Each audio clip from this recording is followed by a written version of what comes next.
안녕하십니까, 책돌입니다. 오늘 소개해드릴 책은 심리학이 분노에 답하다입니다. 저자는 충페이충, 출판사는 미디어 숲입니다. 저자 소개를 간단하게 하겠습니다. 충페이충, 응용 심리학 석사를 받은 뒤 심리 상담사와 강사로 활동해왔다. 여러 권의 베스트셀러를 펴낸 저자이기도 하다. 주요 저서로는 감정이 상처가 되기 전에, 당신 자신을 허락하라, 자아 성장의 힘 등이 있다. 분노는 우리에게 익숙하고도 낯선 감정이다. 분노는 거의 매일 우리와 함께하기에 익숙한 감정이다. 어떤 사람은 분노를 분명히 드러내지만 어떤 사람은 은근하고 애매하게 표출한다. 불같이 화를 내며 분노하는 사람이 있는가 하면 어떤 사람은 말수가 줄고 냉랭해진다. 어떤 방식으로 분노를 드러내든 분노는 우리 마음속에서 자주 일어난다. 그렇다면 분노가 낯선 이유는 무엇일까? 우리는 대개 자신이 분노했다는 사실을 알지만 분노의 배후에 무엇이 있는지 생각하지 않는다. 분노는 겉으로 드러나는 현상일 뿐 그 배후에는 억울함, 기대, 심판, 무력감, 두려움이 존재한다. 또한 분노를 표현하는 데에 익숙하지만 그 배후에 담긴 정보를 이해하는 데는 서툴다. 분노 안에도 사랑이 존재한다. 많은 관계가 분노 때문에 망가지고 많은 일이 분노 때문에 수포로 돌아간다. 하지만 분노에 따른 결과가 꼭 실패로 연결될 필요는 없으며 또 다른 더 좋은 가능성으로 이어질 수도 있다. 나도 분노라는 감정을 절제하지 못하거나 표출하지 못할 때가 있다. 또 당연하다는 듯 당신 잘못이야, 당신 이러면 안 되지, 이렇게 생각을 해서 스스로 놀랄 때도 있다. 나 자신에게 그 이유를 물어본 결과 그 배후에 나도 모르는 놀랍고 풍부한 세상이 있었다. 그래서 나는 생각하기 시작했다. 분노의 근원은 무엇일까? 분노 뒤에 숨어있는 6가지 원인 감정. 1. 분노는 심판이다. 상대방이 나의 기준이나 규칙에 어긋날 때 분노를 하게 된다. 그럴 때 나는 신의 시각으로 상대방을 평가하고 화를 내게 된다. 내가 맞고 상대방이 틀렸으므로 상대방이 변해야 한다. 이것이 분노의 첫 번째 원인 감정이다. 2. 분노는 기대이다. 자신의 요구나 기대가 좌절될 때 상대방에게 분노한다. 상대방이 나를 위해 무언가를 해주길 바라고 나의 조력자가 되었으면 한다. 그런데 상대방이 여기에 응하지 않으면 나는 화를 낸다. 3. 분노는 자기 요구다. 분노는 다른 사람에게 요구하는 것처럼 보이지만 사실은 자신을 향한 요구이다. 나에게 요구하는 것을 다른 사람에게 요구하는 것 뿐이다. 잠재의식은 언제나 모두가 자신이 정한 바른 방식으로 살아야 한다고 생각한다. 내가 이렇게 행동하면 다른 사람도 똑같이 해야 된다고 여기는데 이는 분노의 세 번째 원인 감정이다. 4. 분노는 감정의 연결이다. 분노할 때 그 배후에는 억울함, 두려움, 무력감 등 나약한 감정이 존재한다.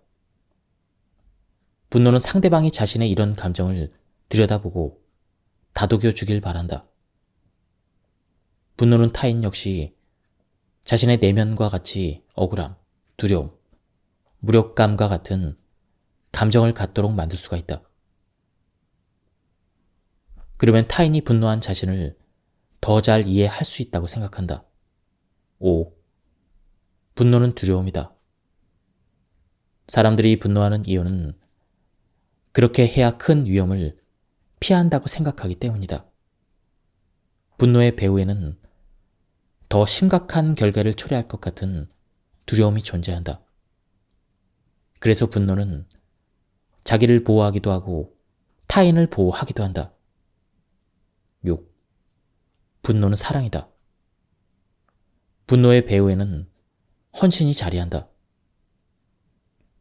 사람은 상대방을 위해 많은 것을 바친 만큼 상대방 역시 나에게 많은 것을 바치길 바란다. 상대방의 사랑을 얻고 싶어서 내가 먼저 상대방에게 사랑을 바친다. 그래서 많이 헌신하는 사람은 쉽게 분노한다. 하지만 헌신과 보답은 완전한 대응 관계를 이루지 않는다. 헌신한 만큼 대가를 얻지 못해도 지극히 정상이다. 내가 상대방을 사랑하기 때문에 상대방도 나를 사랑하길 원한다. 분노는 나쁜 일이 아니다. 우리에게 필요한 것은 분노를 억누르거나 충동적으로 분출하는 것이 아니라 자신의 분노를 이해하는 것이다. 이해야말로 변화를 이끄는 최고의 길이다. 분노가 지나간 후에 혼자 있을 때 복기를 하고 돌이켜보면서 자신에게 왜 분노했는지를 물어보자. 성장은 무지에서 깨달음을 거쳐 통찰까지 가는 과정이다. 분노를 새롭게 인지하면 선택사항이 하나 더 늘어난다.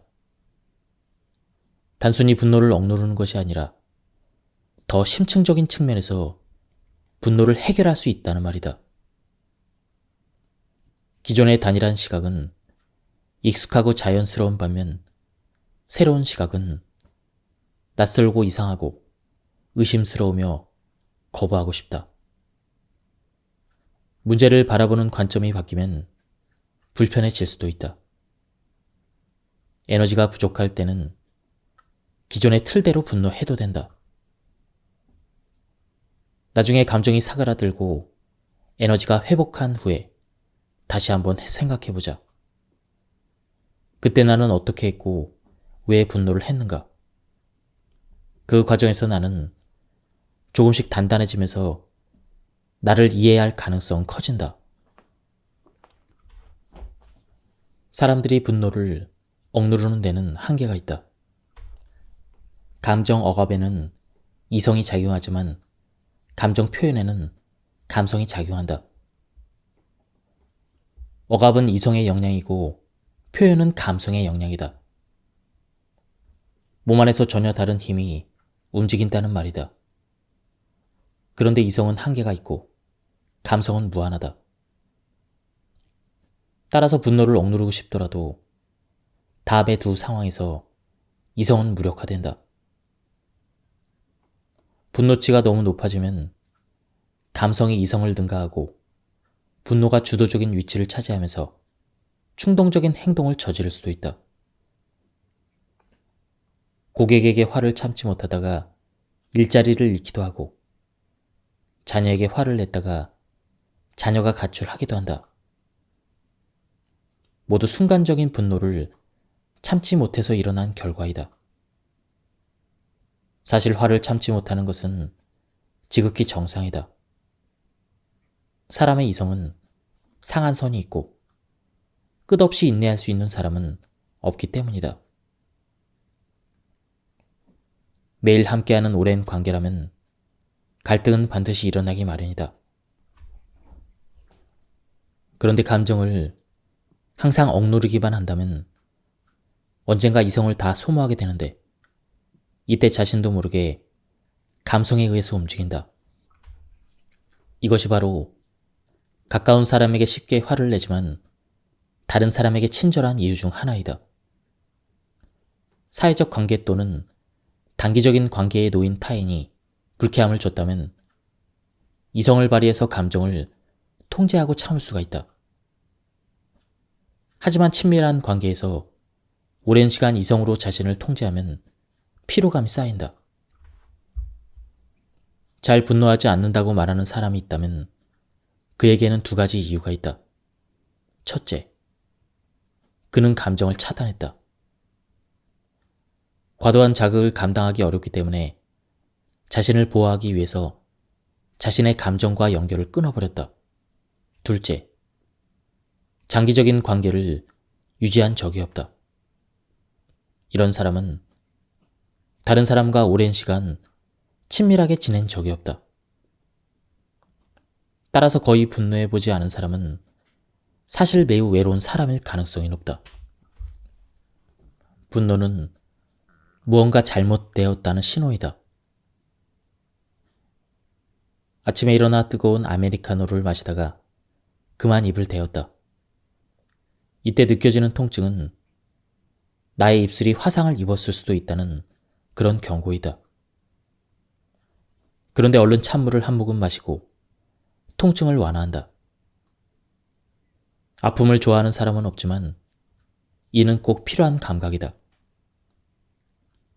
뜨거운 아메리카노를 마셨는데도 통증을 느끼지 못한다면 더 무섭지 않은가? 입술이 화상을 입어도 깨닫지 못하고 상처가 더 심각해져도 모를 수 있기 때문이다. 신체의 통증은 우리 몸에 문제가 생겼음을 알려주는 일종의 신호이다. 분노 역시 신호이다. 심리적으로 굳건할 때 분노에 대해서 탐구해야 한다. 우리는 어느 순간 마음이 매우 취약해질 때가 있다.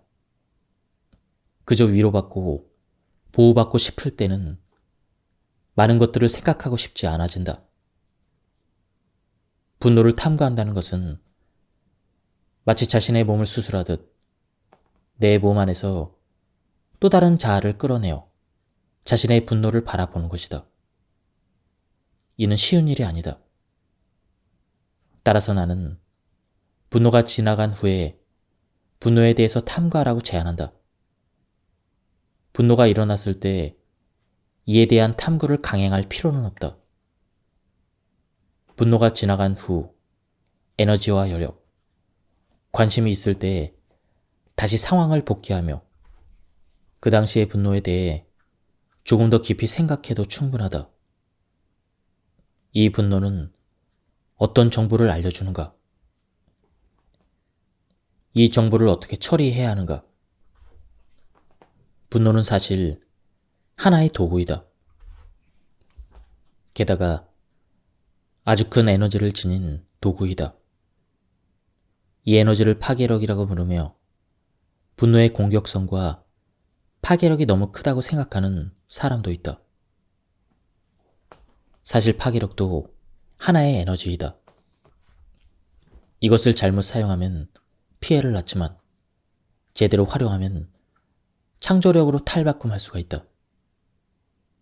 분노를 이용할 줄 알면 목적을 달성하는 데 많은 도움이 된다. 분노에 대한 내재적인 탐구를 마친 후 분노를 이용하면 인격의 성장에도 도움이 된다. 사람은 분노를 통해 차츰 자신을 알아가고 분노할 필요가 없음을 깨닫게 된다. 분노의 에너지가 창조력이 된다. 분노의 에너지를 다른 분야로 옮기면 놀라운 창조력으로 승화된다. 운동은 분노를 표출하는 흔하고 쉬운 방법 중 하나이다. 기분이 안 좋을 때 달리기를 하면 마음이 진정된다고 말하는 사람도 있다. 복싱이나 달리기 등은 확실히 분노 감정을 해소하는 데 도움이 된다. 이와 같은 강도의 운동은 공격성을 완화할 수가 있다. 요컨대 운동을 통해 분노 에너지를 신체의 건강에 동력으로 삼을 수도 있다. 사람은 분노하면 가끔 이성을 잃기도 한다. 물건을 필요 이상으로 많이 사거나 고급 레스토랑에서 식사를 한다. 또 먼 곳으로 여행을 가거나 번지 점프를 시도하기도 한다. 평소 쉽사리 사지 못하고 하지 못했던 일들을 분노 상태에서는 과감히 행동한다. 그런데 새로운 일에 도전하는 것과 주의 전환을 통해 분노를 억누르는 것은 전혀 다르다. 분노의 에너지를 기분이 좋아지는 일로 옮기는 경우 그 일을 하면서도 분노를 잊진 않는다. 분노를 이용해서 새로운 창의적인 활동을 한다는 말이다.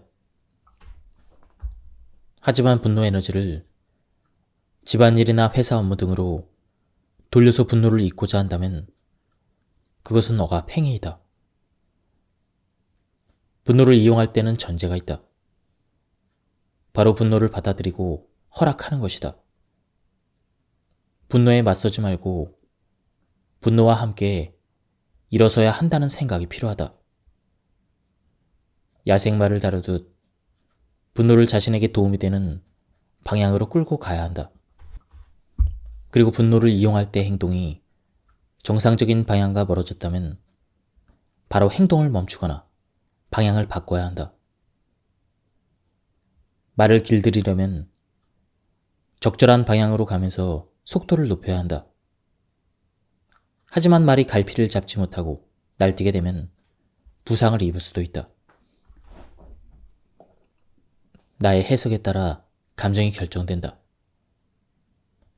화가 나는 이유는 타인의 행동이 아니라 타인의 행위에 대한 나의 해석 때문이다. 이 해석이 바로 라벨링이다. 다른 사람의 행동과 말은 모두 외부 자극이다. 이 외부 자극이 우리의 눈과 코, 귀, 피부 등 감각기관을 통해 유입되면서 우리에게 영향을 준다. 하지만 자극 자체가 분노를 일으키지는 않는다. 자극이 중추 신경계통을 통해 대뇌로 전달되고 대뇌는 판단을 거쳐 타인의 행위를 정의한다. 대뇌가 이 이해 과정을 거치면 타인에 대한 분노가 시작된다. 따라서 라벨링은 명령 혹은 심판이라고도 할 수가 있다. 이 과정은 자신이 판단했는지 의식하지 못할 정도로 빠르게 진행이 되고 우리는 그 판단에 따라 반응한다. 자녀가 학교에서 돌아오자마자 저녁 8시까지 텔레비전을 시청했다면 어떨까? 숙제할 생각은 없고 놀기만 하는 상황을 마주한 대뇌는 무슨 라벨을 붙일까? 어떤 부모는 나태하다, 불성실하다, 학업을 게을리한다. 이런 라벨을 붙인다. 자녀에게 이런 종류의 라벨을 붙인 후 자녀의 행동이 너무하다는 생각이 들면서 분노의 감정이 형성된다. 어떤 부모는 여유를 즐긴다. 공부와 휴식의 균형을 맞춘다.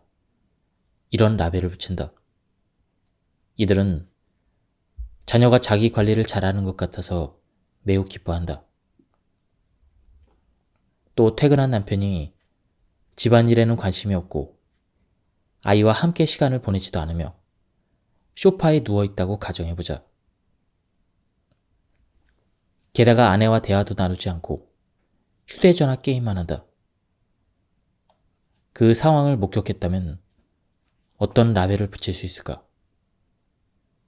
가정에 관심이 없다. 무책임하다. 나를 사랑하지 않는다. 이와 같은 라벨을 붙이는 아내는 남편에게 분노한다. 한편 남편이 무척 피곤하구나. 가정을 위해서 남편이 고생을 하는구나. 이런 라벨을 붙인 아내는 남편의 고충을 이해하고자 한다. 라벨링은 자신의 내적인 경험과 이해에 따라 외적인 사물을 가공하는 과정이다.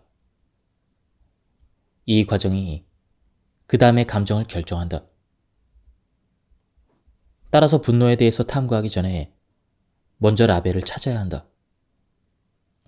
그리고 라벨에 대한 탐구는 나는 분노할 때 타인을 어떻게 평가하는가? 이에 대한 답을 찾는 과정이다. 어떤 사람들은 남편이 가정에 관심이 없고 이기적이에요. 내가 그렇게 생각하는 것이 아니라 그 사람은 원래 이기적이에요.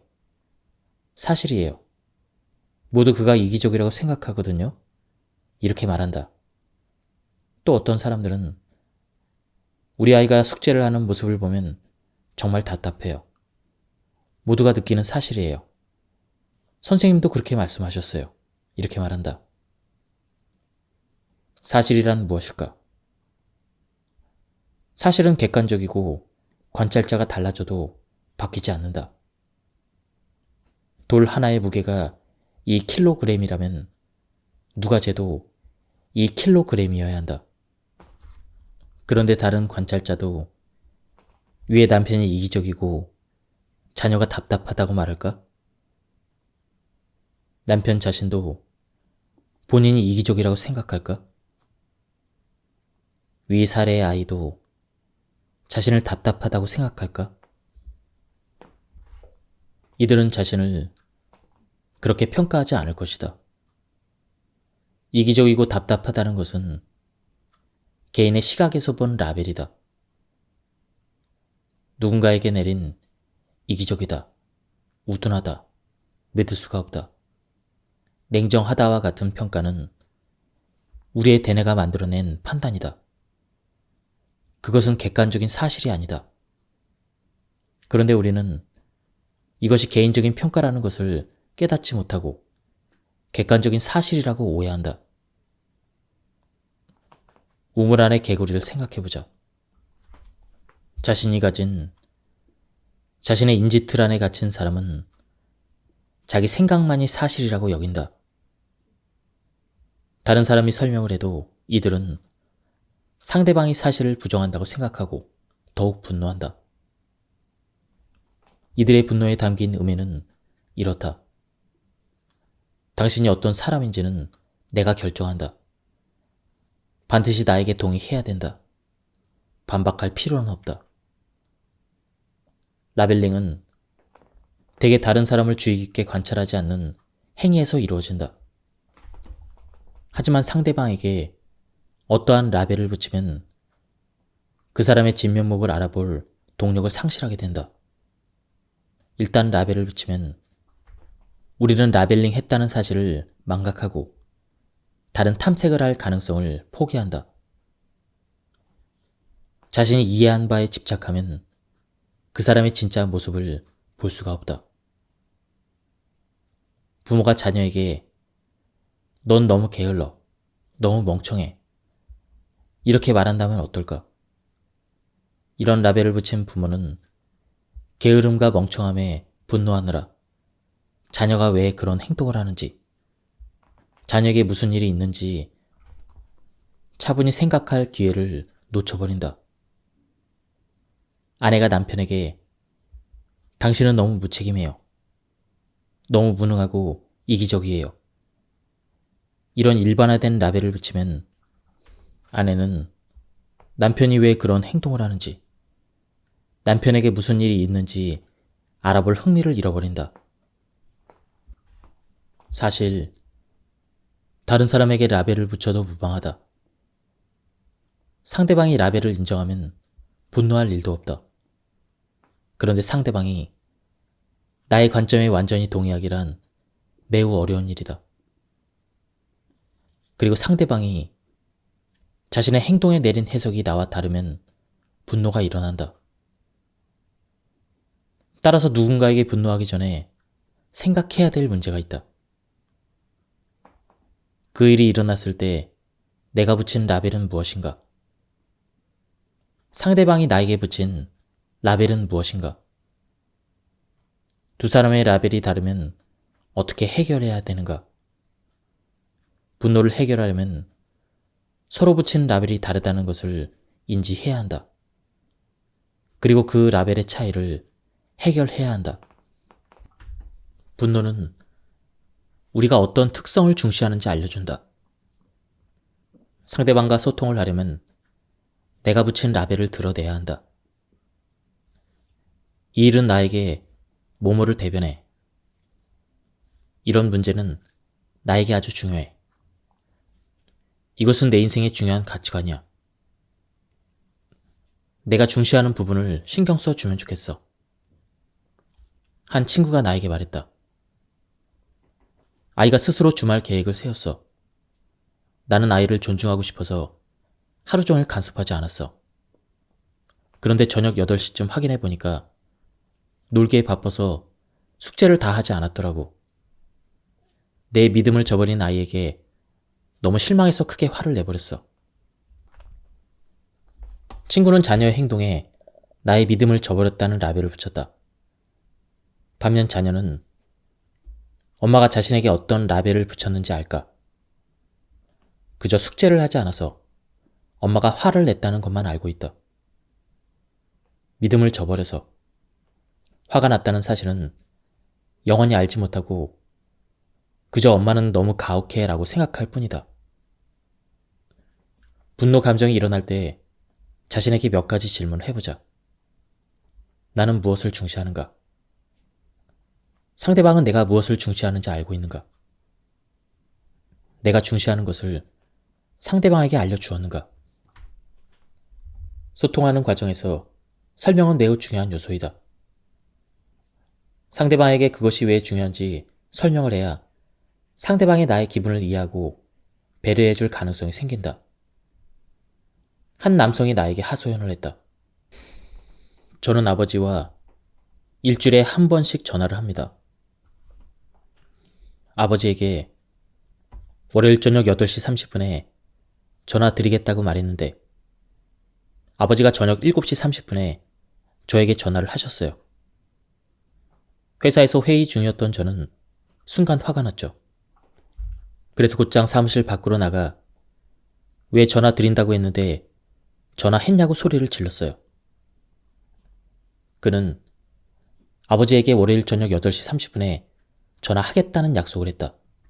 그는 월요일 저녁 8시 30분이라는 시간을 강조하고 싶었다. 하지만 아버지는 일부 정보를 생략했던 것 같다. 아버지에게 중점은 시간이 아니라 전화였을 것이다. 기껏해야 월요일 정도만 기억을 하고 구체적인 시간은 신경 쓰지 않았을지도 모른다. 아버지는 왜 8시 30분이 중요한지 이해하지 못했기 때문에 무의식적으로 약속한 시각을 기억에서 지웠다. 사람들은 다른 사람이 전달하는 정보를 들을 때 모든 내용을 완전하고 상세하게 받아들일 수 없다. 우리는 자신이 듣고 싶은 정보를 기억하고 중요하지 않다고 생각하는 정보는 생략할 때가 많이 있다. 상대에게 라벨을 알려줄 때 그 문제가 왜 중요한지 설명하고 강조해서 이해시켜야 한다. 그래야 상대방도 같은 문제를 중시한다. 분노를 해결하는 방식 중 하나는 상대방에게 가장 중요한 것이 무엇인지, 그리고 그것이 왜 중요한지를 알려주는 것이다. 분노는 일종의 부정이다. 분노의 감정이 올라올 때 가장 직관적으로 하고 싶은 말은 다음과 같다. 넌 틀렸어. 그렇게 행동하면 안 돼. 이런 엉망진창인 행동을 하다니. 이 과정을 부정이라고 한다. 타인에게 라벨을 붙이는 것 자체로는 분노를 일으키지 않는다. 그 라벨에 부정적인 느낌 또는 거부감이 생겨야 분노 감정이 형성된다. 그의 잘못된 행동을 보면 화가 나는가? 그렇다. 하지만 그것보다 더 화를 돋구는 것은 자신의 잘못을 인정하지 않거나 동의하지 않는 상대방의 태도이다.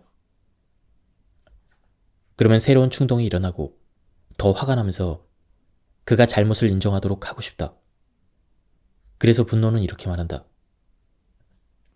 그것은 당신의 잘못이고 반드시 내 생각에 동의해야 돼. 이기적이거나 진취적이지 못한 행동 또는 나태함 등은 당연히 지양해야 되는 행동이라고 생각하지만 이런 행동도 필요하거나 좋은 행동일 때도 있다. 무엇 때문에 이 라벨이 본질적으로 잘못된 것이라고 말할 수 있는가?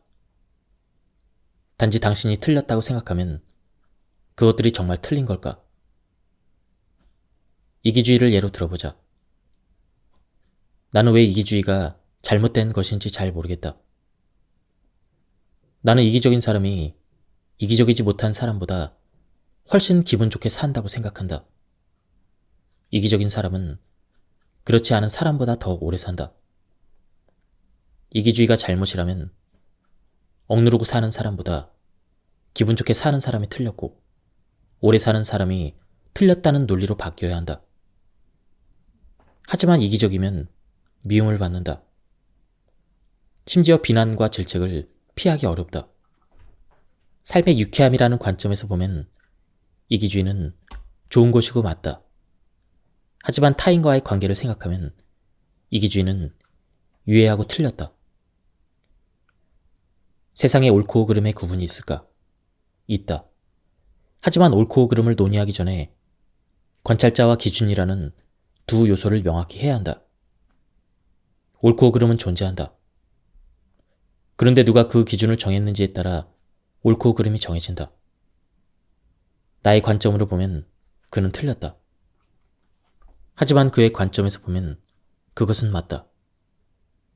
관점이 다르면 기준도 다르고 결론도 달라진다. 자신만의 규칙이 많을수록 화낼 일이 많아진다.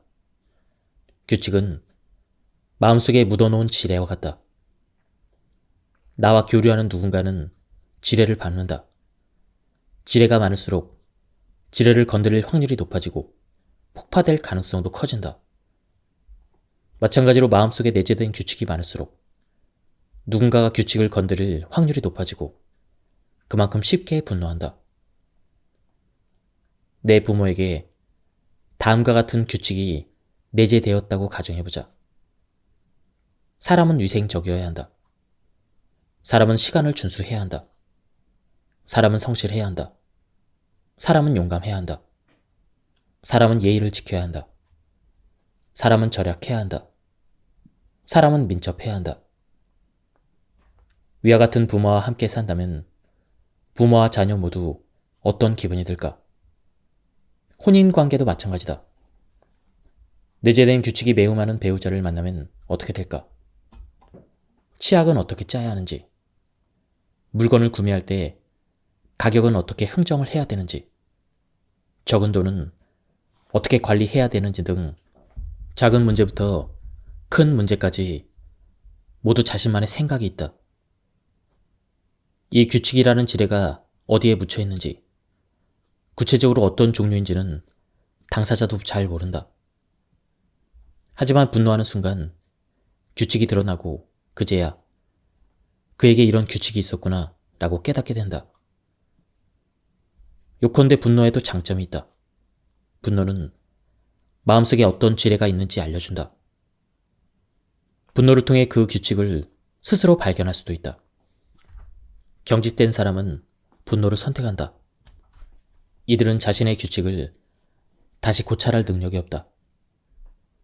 자신의 규칙이 유일하고 세상은 자신의 규칙대로 움직여야 한다고 생각한다. 그래서 이들은 자신의 규칙을 지키지 않는 타인을 자신의 규칙에 도전한다며 질책하고 비난한다. 사람들이 분노하는 이유는 자신을 고치고 싶지 않거나 자신이 맞다고 생각해서가 아니다. 자신의 규칙이 자신에게만 속하고 이 세상의 규칙이 아닐 수도 있다는 사실을 받아들일 수 있는 능력이 없기 때문이다. 다른 사람이 나에게 분노를 한다면 이는 기회이기도 하다. 그 기회를 통해 그 사람에게 내재된 규칙이 무엇인지 알 수가 있다. 두 사람의 규칙의 차이를 알고 나면 그에 맞춰서 행동할 수가 있다. 내가 양보할 수도 있고 상대방의 양보를 유도할 수도 있다. 절충안을 마련하거나 갈라질 수도 있고 상대방을 설득할 수도 있다. 상대방의 규칙에 합의할 수 없다면 상대방을 긍정적으로 생각해보자.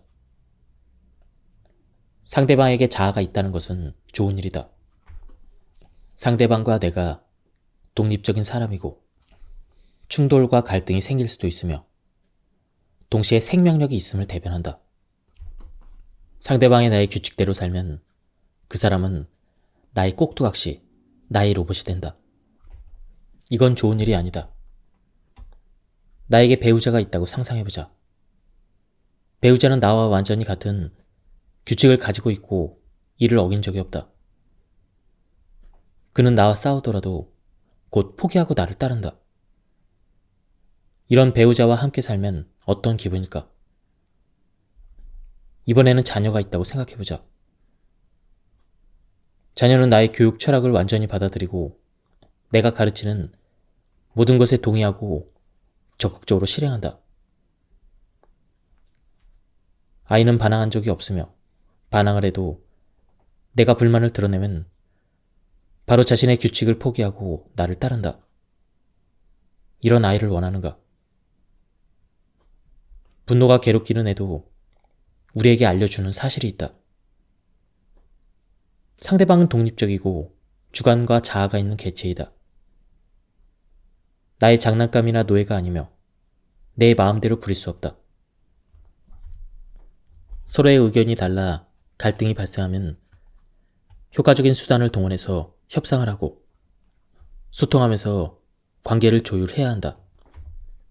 나와 다른 사람을 허용하고 그 사람의 생각, 가치관, 생활 방식을 존중해야 한다.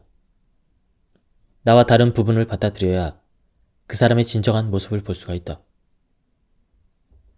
나는 바닥이 언제나 깨끗해야 된다고 생각한다. 하지만 그는 바닥은 걸어 다닐 수만 있으면 그만이라고 생각한다.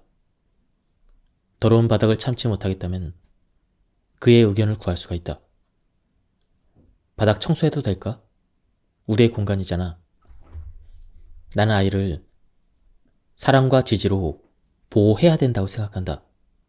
하지만 상대방은 아이에게 엄격한 훈육과 지도가 필요하다고 생각한다. 혼나는 아이를 가만히 볼 수 없다면 역시 그의 의견을 구할 수가 있다. 아이를 나에게 맡겨주면 안 될까? 내가 좀 사랑으로 잘 지도해볼게. 이 두 예시의 배우에는 깊은 존중이 배어있다. 당신이 나와 다르다는 것을 허용할게. 나와 다른 점이 좋은지 나쁜지 평가하지 않을게. 우리는 그저 다를 뿐 좋고 나쁨이 있는 것이 아니니까. 내가 맞다고 생각하는 일을 상대방도 맞다고 생각해야 될 이유는 없다. 내가 맞다고 여기는 일을 상대방에게 요구할 권리가 없다는 뜻이다. 존중의 전제는 나의 관점이 세상에서 유일하게 맞는 관점이 아님을 깨닫는 것이다. 그래서 타인을 존중할 때 커다란 상실감을 느끼기도 한다. 나는 신이 아니며 다른 사람도 나와 똑같다는 사실을 인식해야 되기 때문이다. 감사한 마음을 가져보는 것은 어떨까? 타인은 세상에 대해서 생각할 수 있는 또 다른 가능성을 알려주었다. 원하지 않으면 그대로 하지 않아도 된다. 하지만 적어도 나의 세상은 또 다른 세상과 만나 확장되었다. 이는 상대방 덕분이므로 감사해야 한다. 미국 가족 치료의 어머니 버지니아 시티어는 유명한 말을 남겼다. 우리는 서로 비슷해서 연결되어 있고 서로 달라서 성장한다. 타인에게 있는 나와 다른 점이 나의 성장을 돕는다. 문제가 중요할까? 관계가 중요할까? 분노는 상대방보다 문제를 더 중요시한다. 우리가 사람 자체보다 문제를 더 중요하게 생각하는 이유는 우리가 문제보다 우선이었던 경험이 없기 때문이다. 사람들은 어렸을 때부터 문제를 우선시하는 삶의 방식에 익숙해 다른 사람의 기분이나 그와의 관계보다 문제 해결이 더 중요했던 것이다. 한 여성이 하소연했다. 제 아이는 간단한 계산 문제도 항상 틀려요. 너무 덤벙거리죠. 그러면 저는 참지 못하고 결국 화를 내요. 이 여성은 아이가 기분이 좋은지, 그녀와 아이 사이의 감정, 엄마에 대한 아이의 생각보다 아이의 계산 문제와 덤벙거림이 더 중요하다. 하지만 계산 문제가 정말 그렇게 중요할까? 아이가 계산 문제를 정확하게 푸는 것도 중요하지만 아이도 중요하다. 아이를 사랑하고 아이와의 관계를 보호하고 싶다면 아이의 생각과 감정, 아이의 기분, 나아가 자신과 아이의 관계를 더 중요한 위치에 둬야 한다. 계산 문제를 정확하게 풀었는가가 가장 중요한 문제가 되어서는 안 된다. 시야를 더 넓혀야 된다는 말이다. 아이의 기분을 고려하다 보면 분노는 감소하다가 결국 사라진다. 분노할 때 다른 사람의 관점을 수용하기 어려운 이유는 자신을 바라보는 상대방의 관점을 자신에 대한 부정과 배척으로 간주하기 때문이다. 그 상처는 수치심으로 변질되고 이내 분노로 진화한다. 상대가 당신은 너무 게을러 이렇게 말하면 기분이 어떨까? 상대방이 나의 게으름을 수용하지 못해도 전과 다름없이 나를 사랑하고 떠나지 않을 거라고 생각한다면 상대방의 비난에 크게 동요하지 않을 것이다. 많은 부부가 아내는 매일 남편이 게으르고 씻지 않으며 집안을 정돈하지 않는다고 비난한다. 하지만 남편은 그저 허허 웃으며 하고 싶은 대로 한다. 왜냐하면 남편은 아내가 자신의 게으른 모습을 싫어하지만 여전히 자신을 사랑할 것임을 잘 알기 때문이다. 다른 사람을 향해 분노하거나 부정할 때 먼저 자신에게 물어보자. 나는 그의 전부를 부정하는 걸까? 아니면 그의 생각을 부정할 뿐일까? 우리 사이의 문제가 더 중요할까? 아니면 관계가 더 중요할까? 다른 사람이 나에게 분노하고 부정할 때도 자신에게 물어보자. 이 사람은 나 자체를 부정하는 걸까? 아니면 나의 생각을 부정하는 걸까? 그런 후에 사랑과 수용의 자세로 관계를 지킨다는 기초 위에서 관점의 차이를 어떻게 해결할지 생각하고 논의해보자. 상대방이 나에게 분노하면 공포감을 느낀다. 그 사람에게 주도권이 있고 나는 심판받고 있음에 동의했기 때문이다. 그러면 나의 잠재의식은 죽음에 대한 불안을 활성화한다. 하지만 이성이 조금만 돌아와도 상대방에게 그런 능력이 없음을 깨닫는다. 상대방이 나를 부정해도 나를 진짜 심판할 순 없다. 하지만 상대방이 분노하면 그의 잠재의식이 나에 대한 심판권을 가지고 나의 모든 것을 결정하려 한다는 것을 알아야 한다. 그렇다면 스스로에게 물어보자. 상대방이 내게 어떤 사람이라고 말하면 나는 정말 그런 사람일까? 상대방이 내가 틀렸다고 말하면 내가 정말 틀린 걸까? 상대방이 내가 무엇을 해야 하고 무엇을 하면 안 된다고 말하면 그의 뜻대로 해야 할까? 나 자신을 판단할 권리를 상대방에게 줄 것인가? 상대방의 말에 동의하는가? 상대방의 말에 반박해야 하는가? 반박의 뜻은 억울해. 그런 것이 아니아이다. 하지만 사실 나는 반박을 하면서도 여전히 상대방을 규칙을 만드는 사람이자 나의 통치자로 삼고 있다. 분노의 장점 중 하나는 나의 그림자를 지적하는 타인을 저지할 수 있다는 것이다. 타인의 평가에 민감한 사람은 자신이 어떤 사람인지 평가받을 때 최선을 다해서 반박하거나 해명한다. 한 여성이 말했다. 저는 아이가 2명이에요. 아이들을 챙기다 보면 예정 시간에 외출하기 어려운데 남편은 도와주지도 않고 팔짱을 낀 채 쳐다보면서 내가 느리다고 지적을 합니다. 처음에는 해명을 하다가 나중에 말다툼이 일어나죠. 남편은 제가 미쳐 날뛰어야 입을 다물어요. 느리다는 이 여성의 그림자 인격이다. 남편이 그녀에게 느리다고 지적을 하자 그녀는 나는 2 아이를 챙긴다고 해명하며 남편의 입을 다물게 하고 자신의 그림자를 배격한다. 그녀는 자신이 느리다는 것을 받아들일 수가 없다. 하지만 자신의 그림자 인격을 받아들일 수 있다면 어떻게 될까? 맞아, 나는 행동이 느려. 이렇게 시원스럽게 인정한다. 엄마에게 느린 행동은 부끄러운 일이 아니라 고생스럽게 아이를 챙기기에 가능한 권리다. 그녀가 느린 데는 이유가 있고 나쁜 이유도 아니라면 다른 사람이 지적하거나 비난해도 화낼 필요가 없다. 스스로 자신이 느리지 않다고 생각하면 또는 느려도 괜찮다고 생각하면 상대방이 무슨 말을 하든 관계가 있을까?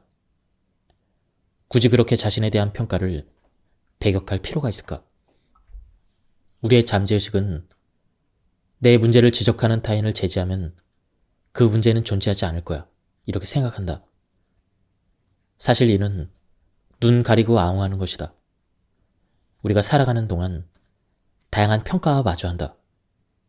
그런데 어떤 부분은 받아들이지 못하고 분노로 다른 사람의 표현을 저지하고자 하고 그 과정에서 많은 에너지를 소모한다. 자신을 받아들일 수 있는 사람의 마음은 강대하다. 그런 사람은 자신의 어떠한 모습도 사랑하기 때문에 타인의 평가를 배척하지 않는다. 이들은 상대방이 맞다고 생각하면 과감히 인정을 하고 상대방이 틀렸다고 생각해도 변명을 늘어놓지 않는다. 상대방의 관점을 중시하기 때문이다. 지금까지 이 책에 대한 리뷰를 모두 마쳤습니다. 익숙하고도 낯선 감정이죠. 우리는 살아가면서 종종 분노를 느끼게 됩니다. 이 책에서는 분노를 직시하고 이해하고 전환시키라고 말해주고 있습니다. 이 책에서는 분노를 억누르지 말고 원인을 파악해서 삶의 에너지로 바꿔보라고 설득하고 있습니다. 자신의 분노가 왜 일어나는지 이해하게 된다면 그 분노에 휘둘리지 않고 지혜롭게 그 분노의 감정을 풀어낼 수 있을 것으로 생각됩니다. 한번 책을 읽어보실 것을 추천드립니다. 여기서 리뷰를 마치도록 하겠습니다. 감사합니다.